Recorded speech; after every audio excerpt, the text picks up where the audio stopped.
Hey Henry, I'm doing this video today over the Pedigree of Honey by Emily Dickinson.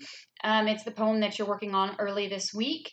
You're going to be working on her third poem in our book later this week, and I will have another video going over that one. If you've already looked at this, you'll notice it's very short. It's one stanza and only 4 lines, so it's very, very simple. It's very short.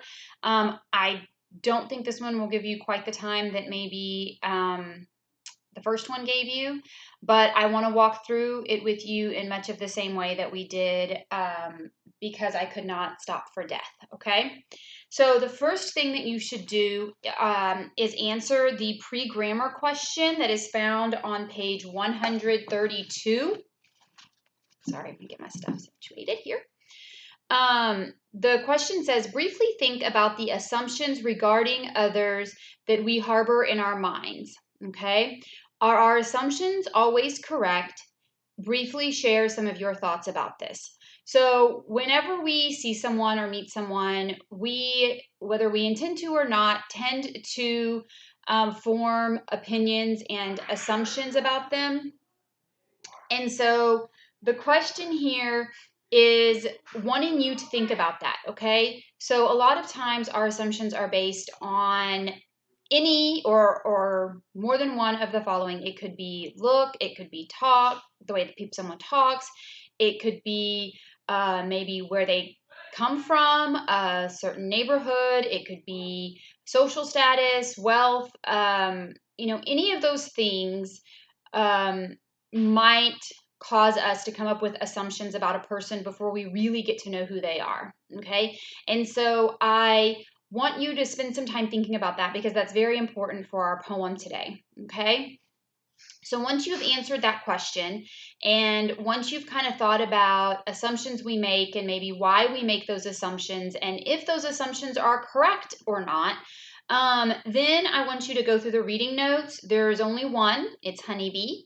And then I want you to do the words to be defined, and there are only 2. We have pedigree and aristocracy, okay? And I kind of had you do all of that in one day, plus reading the poem and answering the one comprehension question that is there, okay? So once you've gone through that pre-grammar question and you've done the reading notes and the words to be defined, then I want you to read the poem, okay? And I'm going to read it to you now. I don't know if that was helpful for you last week or not, but I find it helpful, so I'm going to read it out loud. This one is entitled The Pedigree of Honey. The pedigree of honey does not concern the bee. A clover any time to him is aristocracy. Pretty simple, right?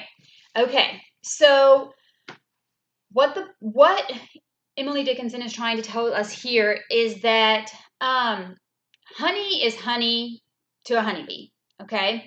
It does not matter where the honeybee is getting the honey from.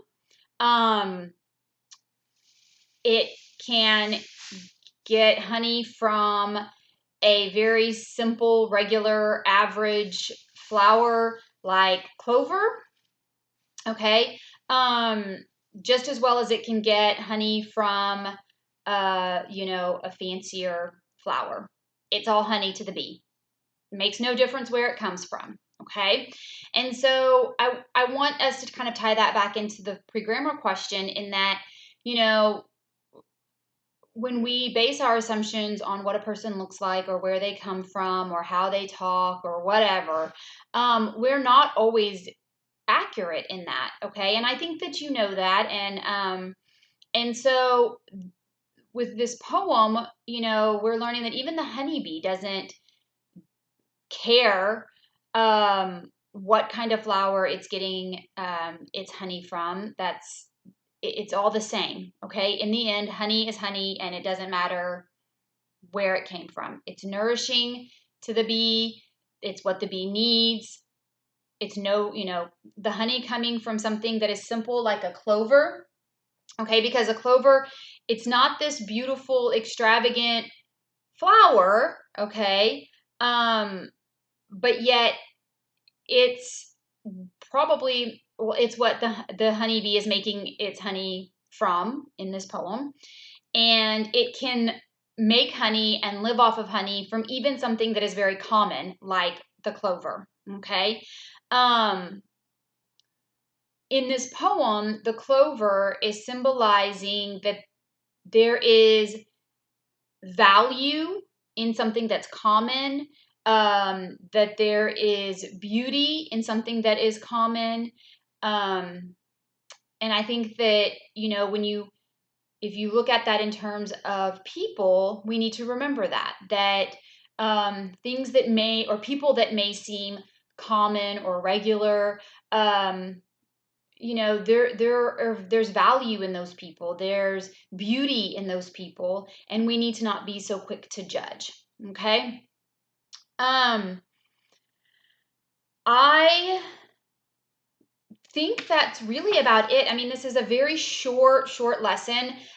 So when you look at it and, you see that I have you do the pre-grammar and the reading notes and the vocabulary and reading the poem and doing the comprehension question all in one day, know that it's because it's really not a lot there.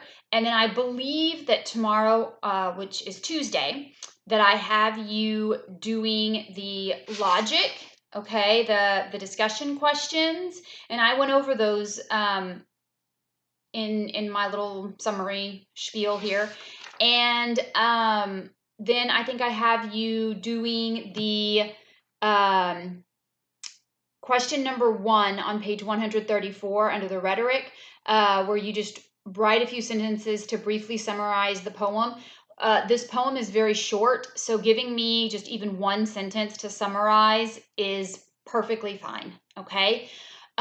If you have any questions, let me know. I am going to want to take up your book next Monday, which is the 27th. So if you're struggling with either the poem from last week or either of the poems from this week, please let me know. Have your mom text me, or you can give me a call, or whatever works for you. And we can work through them, because I'd like to take your book up and get it graded next week, and you will just spend the kind of extra time working on some writing assignments. So I hope that this helped. I will do another video over the last poem of Emily Dickinson that you'll have later this week.